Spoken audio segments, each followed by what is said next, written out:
amigos oyentes? Son las 8 horas con 5 minutos, 8 con 5 minutos y estamos ya conectados a través de la 96.9 FM en su programa Voces y Opiniones. Estamos empezando esta jornada con horario diferido luego de enlazarnos en este caso, valga la redundancia, el enlace de la Alcaldía de Guayaquil, pero tenemos información y por supuesto también una entrevista preparada para ustedes. No sin antes también agradecerles a quienes están conectados a través de @la96.9 FM en Facebook y YouTube. Y por supuesto también a quienes nos siguen a través del dial. Son las 8 horas con 6 minutos, 8 con 6 minutos y esta jornada informativa la empezamos contándoles que en Ecuador existen 75.331 organizaciones registradas en el Sistema Unificado de Información de las Organizaciones Sociales Ciudadanas, SUIOS. De estas, el Ministerio de Inclusión Económica y Social, MIES, concentra el mayor número con un total de 28.987. El SUIOS permite visualizar el número de organizaciones inscritas en cada entidad del Estado. En segundo lugar se encuentra el Ministerio de Trabajo con más de 3.000 registros, seguidos por la Secretaría de Gestión y Desarrollo de Pueblos y Nacionalidades con más de 4.000. Por el contrario, las entidades con menor cantidad de organizaciones inscritas son el Ministerio de Economía y Finanzas con apenas 6 registros, la Superintendencia de Economía Popular y Solidaria SEPS con 10 y el Servicio Nacional de Gestión de Riesgos y Emergencias con 11. En estos datos adquieren notoriedad luego que el presidente Daniel Noboa enviara a la Asamblea Nacional un proyecto de ley para regular a fundaciones y organizaciones no gubernamentales en Ecuador. En un inicio, el proyecto de ley se denominó para el control de flujos irregulares de capitales, pero pasó a llamarse Proyecto de Transparencia Social. La iniciativa busca controlar los flujos irregulares de dinero de grupos de la sociedad civil, fundaciones, corporaciones, ONG y demás entidades sin fines de lucro, nacionales o extranjeras que operan en territorio nacional. La propuesta del gobierno pretende que las fundaciones y organizaciones de la sociedad civil sean supervisadas por la Superintendencia de Economía Popular y Solidaria.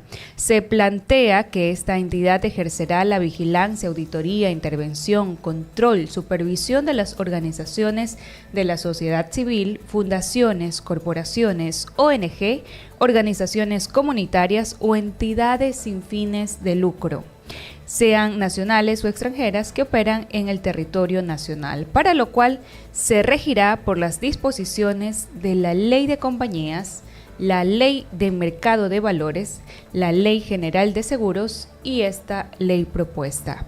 En el proyecto se incluyen infracciones que podrían cometer las fundaciones, como el uso indebido o el desvío de los recursos económicos respecto a sus fines declarados o a disposiciones legales, el incumplimiento reiterado de las normas contables de transparencia o de prevención de lavados de activos y obstaculizar la labor de control de la Superintendencia de Economía Popular y Solidaria.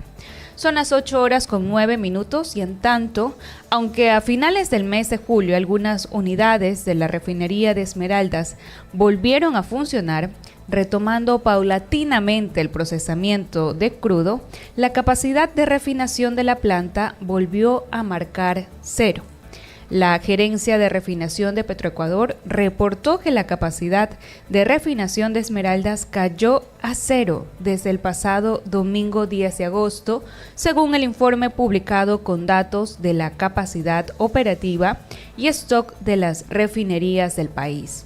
De acuerdo con el informe, todas las unidades de procesamiento de la refinería registran números en cero, tanto en capacidad como en carga de barriles de crudo por día.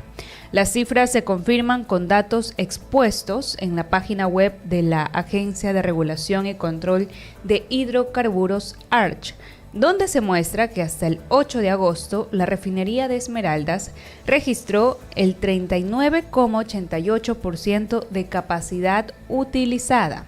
Para el 9 de agosto descendió al 0,71% y desde el 10 de agosto marcó el 0%. La refinería de Esmeraldas es la más grande del país, con una capacidad instalada para procesar 110.000 barriles de crudo al día. Esta planta estuvo fuera de servicio por casi 2 meses a raíz del incendio del 26 de mayo que afectó las instalaciones, por lo que se declaró en emergencia la refinería. Desde el 25 de julio empezó la reactivación paulatina de unidades. La primera en volver a operar fue la unidad de utilidades. Son las 8:11 y seguimos conectados a través de la 96.9 en Voces y Opiniones. En estos días también ha trascendido la noticia de la muerte de 12 neonatos, lo cual ha sido calificada como una tragedia suavizada con el discurso. Ante ello, el día de ayer el Ministerio de Salud Pública se refirió al tema a través de su representante y a continuación tenemos las declaraciones.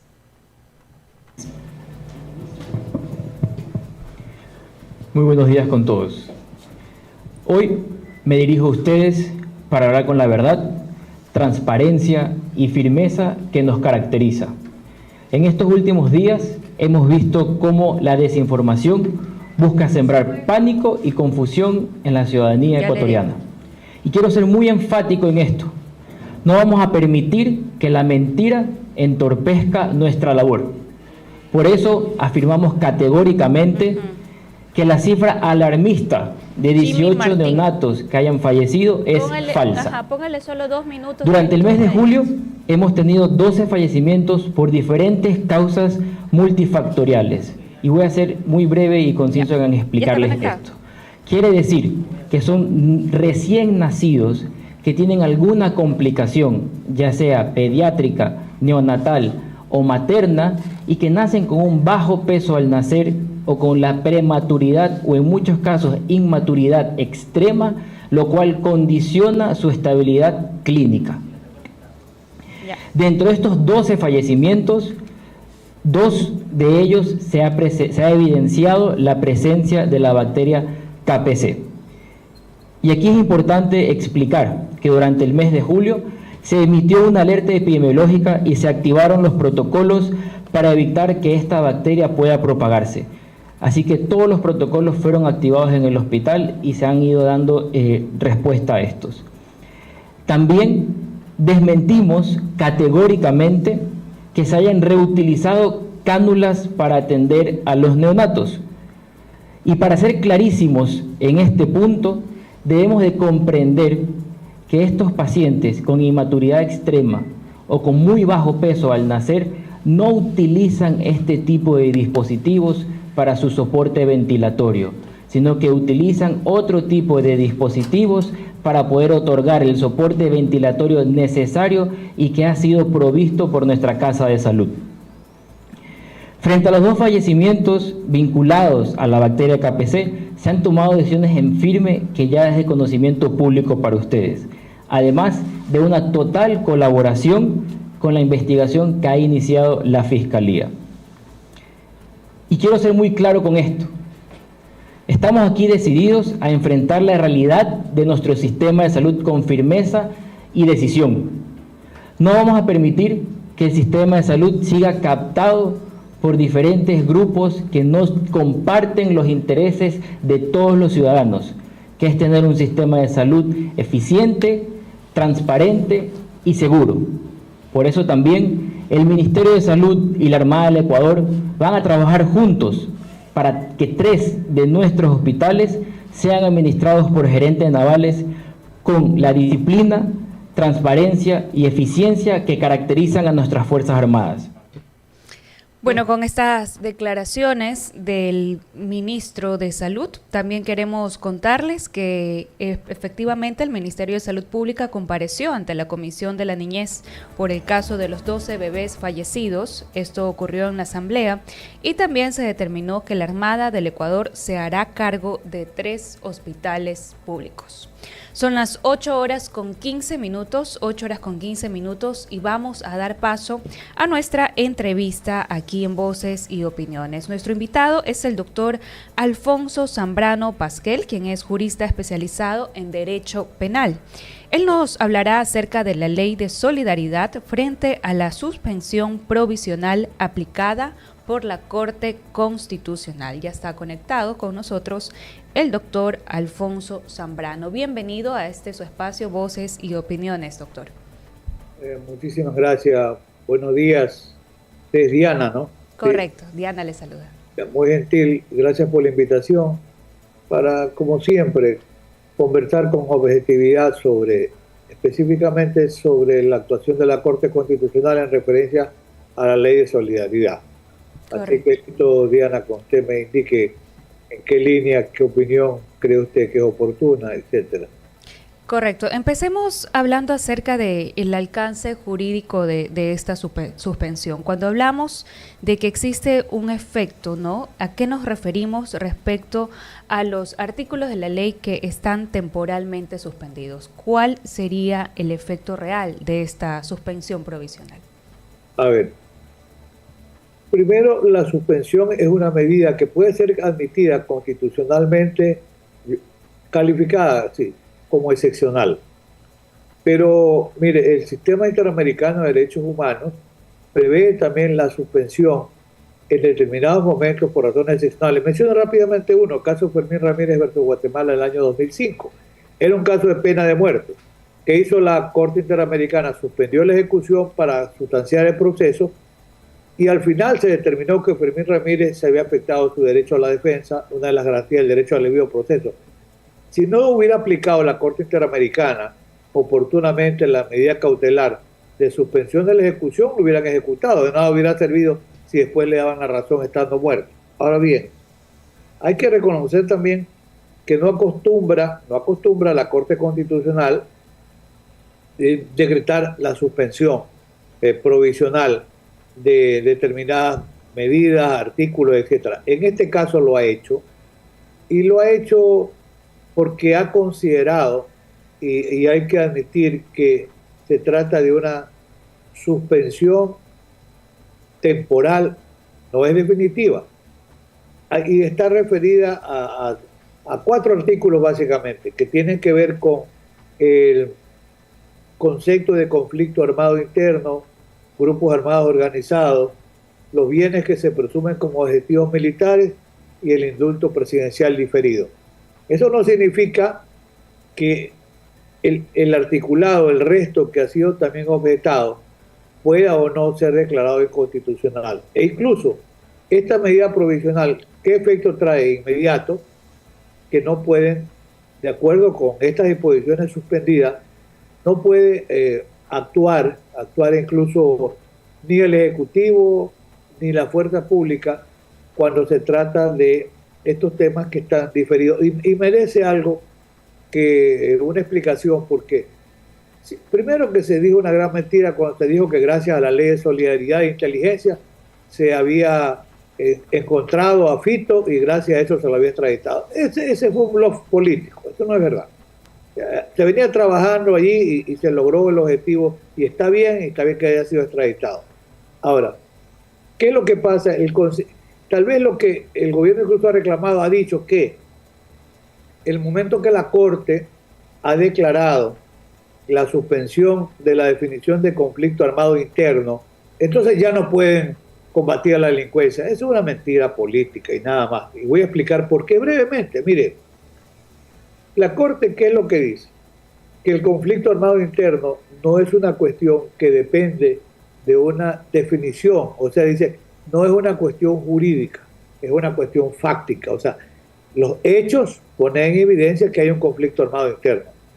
¿Y cuál es el procedimiento constitucional correcto según la Corte al suspender esta definición? Dice, el presidente de la República, reconociendo fácticamente, o sea, los hechos, ¿qué es lo que tiene que declarar? Un estado de excepción, que es temporal, porque esto de declarar conflicto armado interno así a la larga, primero que implica una movilización permanente de las fuerzas de seguridad, llámese ejército, llámese policía. Y dice la Corte, tiene que ser declarado un estado de excepción reconociendo los hechos. Y una cuestión es lo que ha hecho el presidente una vez que se produce la suspensión. No sabemos si al final la Corte deje sin efecto la suspensión, pero por lo pronto ocurre esto. Además, hay una cuestión interesante. Usted habrá escuchado, Diana, que en algún momento se habla de combate a la delincuencia y se dice que aplicando los convenios de Ginebra, ¿no? Lo repiten como sonsonete. Pero es que no se tiene, si saben, entonces es una mentira lo que están repitiendo, porque los convenios de Ginebra tienen que ver con la asistencia humanitaria a las personas que son combatientes. O sea, un ejemplo, según la Convención de Ginebra dice, si alguien está herido, no lo remate, no lo ejecute, llévelo para que sea asistido. Es decir, se trata de respuesta de derecho humanitario. Pero aquí se utiliza de acuerdo con la Convención de Ginebra y vamos a perseguir y vamos a cortar en la cabeza. No. O sea, se vende una idea equivocada y por eso dice bien la Corte, no se utiliza bien lo que significan los convenios de Ginebra. Y algo interesante, otro gran discurso ha sido decir que la Corte es correísta, ¿no? Ya eso usted lo ha escuchado más de una vez. Pero mire, primero Correa tiene como 10 años que no está cerca del poder. Mire, la Corte, la primera Corte, no la cervecera, esa sí era correísta, pero la primera gran Corte constitucional de los doctores Hernán Salgado Pesante, del doctor Ramiro Ávila Santamaría, del doctor Grijalva, en la que estaba también Ali Lozada, que sigue en la Corte, no era una Corte correísta. Y le doy solamente un ejemplo ya. Cuando se presentó una acción de extraordinaria protección en favor del presidente Rafael Correa, en el caso Soborno, que para mí era procedente porque se le había vulnerado el derecho de defensa por una cuestión eminentemente política, la Corte le negó, la Corte de la época del doctor Salgado. Entonces, si hubiera sido una Corte correísta, le hubiera dado paso. Y ojo, los 3 últimos jueces de la Corte Constitucional, entre eso incluido el doctor Joel Escudero, que es uno de los el proponente de esta resolución. Entiendo que el doctor Escudero es de la última conformación de la Corte. En esta conformación de la Corte, la comisión seleccionadora estuvo más cerca del Ejecutivo. ¿Qué tiene que ver Correa? Lo que se han demostrado los jueces, absoluta independencia e imparcialidad para actuar. En ese sentido de independencia, porque, bueno, por ahora, como sabemos que en este caso están suspendidos temporalmente estos artículos, falta todavía un fallo definitivo, y el día de ayer ya también hubo una marcha, también llamada por el presidente de la República, Daniel Noboa. Sería interesante analizar si la presión política o social podría influir en la decisión de fondo de la Corte. Esperemos que no. Porque, y lo digo brevemente, otra idea que se suspende la definición de grupos armados organizados. Y lo otro es declarar como objetivos militares bienes, etcétera. Lo cual puede ser discutible. Porque para incautar bienes está el Código Orgánico Integral Penal, bienes que tengan origen ilícito, está la ley de lavado de activos, está la ley de extinción de dominio. O sea, sí hay cómo hacerlo. Y el tema interesante es este tema del indulto diferido. ¿Por qué? Porque considera quienes hacen la objeción que no se hace ninguna reserva, porque entonces alguien acusado por delitos de lesa humanidad de una ejecución con el argumento del indulto diferido, incluso no hay la posibilidad de dictar la prisión preventiva, rompe estándares del sistema interamericano. O sea, es bueno el razonamiento de la Corte para resolver. Por eso, bien ha dicho alguien como Ramiro Ávila Santamaría, que no es juez ahora, ha dicho, por favor, vayan a leer el contenido de la decisión de la Corte, que como usted bien dice, Diana, es temporal. Ahora, ¿qué va a pasar, si va o no a influir? No lo sé en realidad, pero debo asumir que no, porque es una Corte que está conformada con juristas, hombres y mujeres de primera calidad. No hay Corte celestial. Puede que se equivoque, claro. Yo sigo diciendo, yo no comparto la idea del matrimonio igualitario. Para mí, hombre y mujer son los que deben contraer matrimonio, porque además así está previsto en la Constitución. Pero un día se ocurrió que era hombre con hombre, mujer con mujer. Sobre otro tema cuestionable, el tema del aborto, yo siempre digo qué pasa en caso de violación. O sea, el tema de la eutanasia, el derecho a morir con dignidad. O sea, que son temas que a veces se han vuelto controversiales.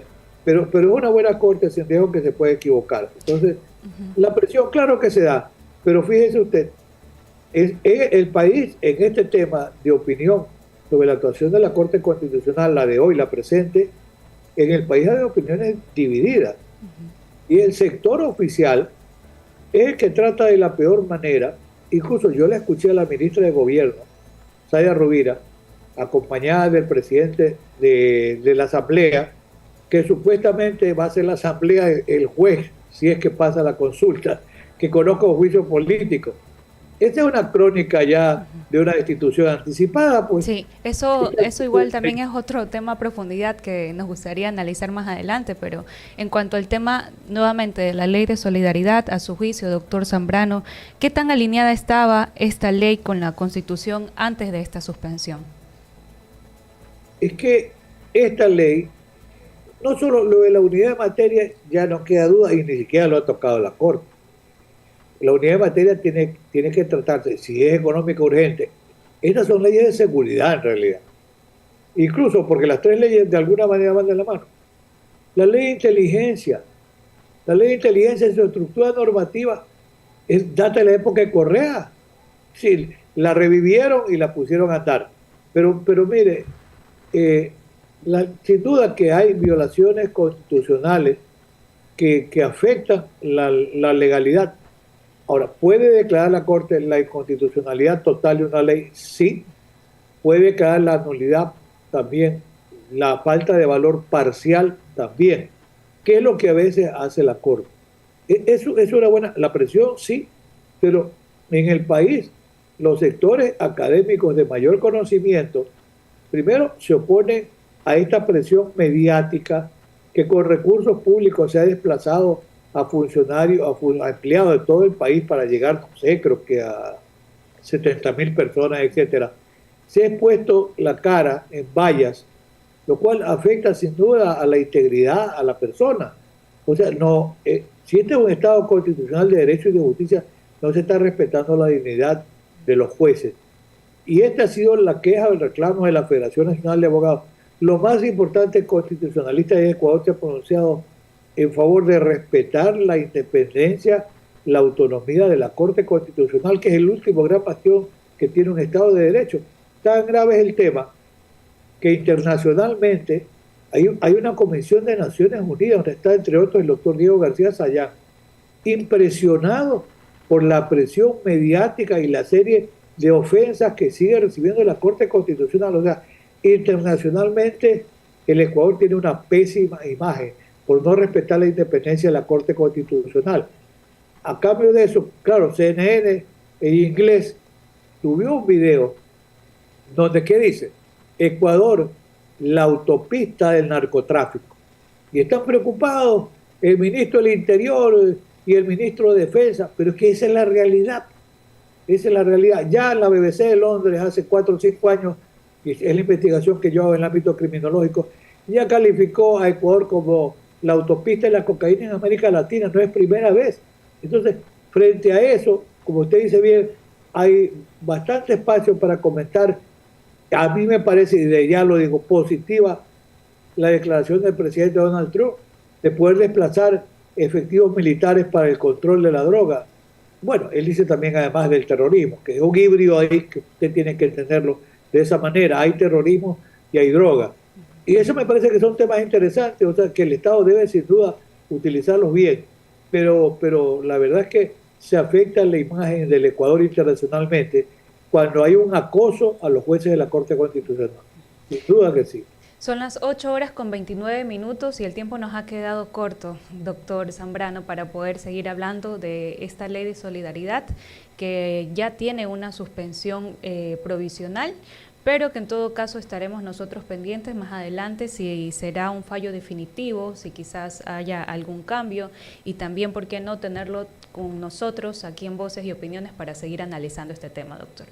Como no, Diana, y hay que recordarle también al Ejecutivo que tiene que ir a la Corte a defender la constitucionalidad, y la convencionalidad significa Pacto de San José de Costa Rica.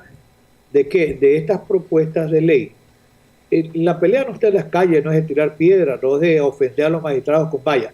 Tienen que ir a la Corte Constitucional y ojalá que la Corte decida que sea en una audiencia pública de verdad, donde todos podamos conocer los argumentos para ver si los tienen los quienes defienden esta propuesta del Ejecutivo. En muchos aspectos es buena, claro que hay que combatir la inseguridad, pero no se puede combatir la inseguridad violando la Constitución política del Estado ecuatoriano. Queremos agradecer al doctor Alfonso Zambrano Pasquel, quien nos habló acerca de la Ley de Solidaridad frente a la suspensión provisional aplicada por la Corte Constitucional. Seguimos acá con voces y opiniones cuando son las 8:31. Hemos llegado al final de esta emisión con noticias, con entrevistas, y también queremos aprovechar para mandar un saludo a quienes nos están escuchando atentamente, súper conectados, no solamente a través de internet y de las redes sociales, sino por supuesto a través del dial. Un saludo muy especial para Rafael Jaramillo, siempre pendiente de la programación de la 96.9 FM, que sea un día bendecido para ti y para todas las personas que están en sintonía. 8:31 y con esto nos despedimos hasta el día de mañana, que vendremos pues por supuesto cargados con muchos temas para analizar, también con un panel completo y bueno, todo esto aquí en su punto de encuentro con la verdad.